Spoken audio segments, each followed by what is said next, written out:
नमस्ते और hard reset info में आपका फिर से स्वागत है। इस वीडियो में मैं आपको दिखाऊंगा कि सैमसंग गैलेक्सी A56 पर बिक्सबी विजन को कैसे सेटअप और उपयोग करें। चलिए शुरू करते हैं।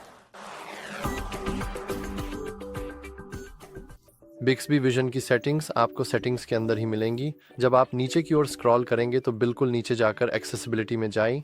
यहाँ पर हमें विजन एनहांसमेंट्स के सेक्शन में जाना है और अगर हम पूरी तरह नीचे तक स्क्रॉल करें तो हमें एक्सेसिबिलिटी के लिए बिक्सबी विजन का विकल्प दिखाई देगा, जिसे आप चुन सकते हैं या एक्टिवेट कर सकते हैं ताकि आप इसे आसानी से इस्तेमाल कर सकें। हम बस इसे क्लिक करते हैं और जैसा कि आप यहाँ देख सकते हैं हमारे पास इसे सक्षम करने का एक बुनियादी विकल्प है, क्योंकि वास्तव में यह हमेशा सक्षम ही रहता है। हालांकि हम एक ऐप स्क्रीन शॉर्टकट जोड़ सकते हैं ताकि हम वास्तव में इसका उपयोग कर सकें, लेकिन इसे इस्तेमाल करने से पहले मैं आपको सलाह दूंगा कि शो शटर बटन को भी सक्षम कर लें। और ये क्या करता है मैं आपको दिखाऊंगा कि ये मूल रूप से क्या करता है। और ये विकल्प यहाँ मूल रूप से अगर आप इन्हें रखना चाहें तो रख सकते हैं। मैं इन सभी को वैसे ही छोड़ दूंगा। हालांकि ध्यान रखें कि सीन डिस्क्राइबर काफ़ी तेज़ आवाज़ में होता है, तो हमें इसका ध्यान रखना होगा। तो अब जब हमने बिक्सबी विजन को ऐप स्क्रीन पे जोड़ लिया है तो हमें ये यहीं दिखना चाहिए। तो चलिए इसे क्लिक करते हैं। जैसा कि आप यहाँ देख सकते हैं, मुझे लगता है कि डिफ़ॉल्ट रूप से हमें डिस्कवर मोड में होना चाहिए। अगर आपने कभी गूगल लेंस का इस्तेमाल किया है तो आपको इसमें बहुत सारी समानताएं दिखेंगी, क्योंकि जैसा कि आप देख सकते हैं जब भी मैं मान लीजिए यहाँ पर इस छोटे से पौधे की फ़ोटो लूँगा तो बिक्सबी वेब पर बहुत ही मिलते जुलते पौधे को खोजेगा। ये असल में मूल रूप से वही चीज़ है और जैसा कि आप देख सकते हैं यानी लगभग वही चीज़ है, बस इतना ही। ये लगभग वही है गूगल लेंस पर भी। और हम आगे भी जा सकते हैं, इसे थोड़ा सा ही छोड़ते हैं और अब चलिए टेक्स्ट पर ही चलते हैं। मान लीजिए मैं जल्दी से एक फ़ोटो लेने जा रहा हूँ, मुझे फोकस पकड़ने दीजिए क्योंकि फोकस सही नहीं है। ठीक है, तो मैंने अपने कीबोर्ड की एक फ़ोटो ली है और जैसा कि आप देख सकते हैं बिक्सबी ने अपने आप टेक्स्ट को हाईलाइट कर दिया है। और अब मैं इसे क्लिक करके चुन सकता हूँ, कॉपी कर सकता हूँ या यहाँ तक कि शेयर भी कर सकता हूँ। ये तब बहुत काम आता है जब आपको कुछ टाइप करना हो, मान लीजिए जैसे कोई जॉइन कोड या कुछ और। आप बस उसकी एक फ़ोटो ले लीजिए और फिर उसे सीधे कॉपी कर लीजिए बिना मैन्युअली टाइप किए हुए, बहुत ही आसानी से। और अंत में हम इसका अनुवाद भी कर सकते हैं।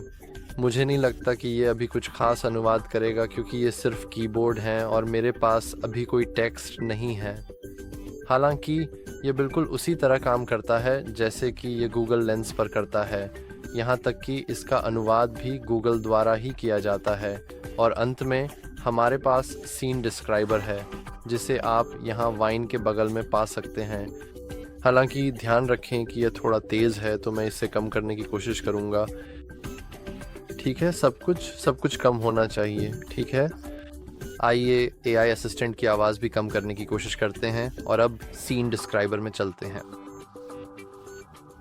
और मान लीजिए कि मैं यहाँ अपनी पौधे की एक बार फिर से फ़ोटो लेना चाहता हूँ।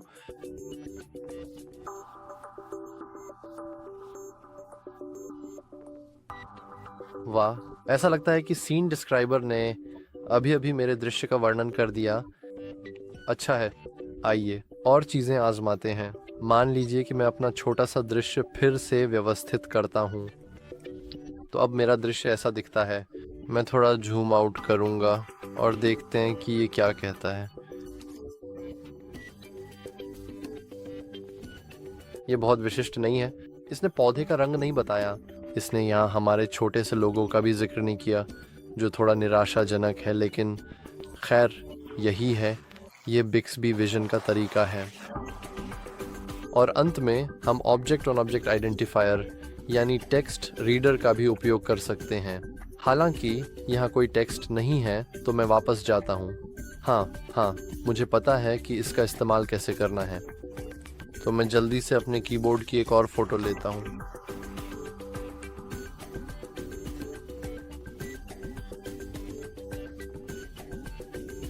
बहुत बढ़िया, मैं इसे रोक सकता हूँ। जैसा कि आप देख सकते हैं हमारे पास कलर डिटेक्शन भी है।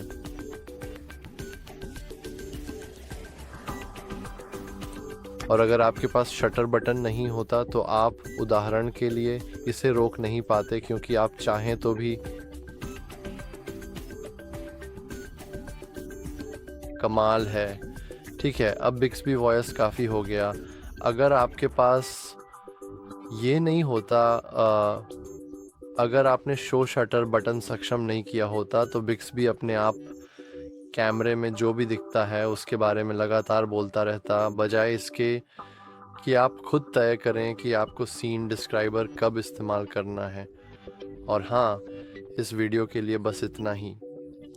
अगर आपको यह उपयोगी लगा हो तो कृपया लाइक और सब्सक्राइब करना ना भूलें। देखने के लिए धन्यवाद।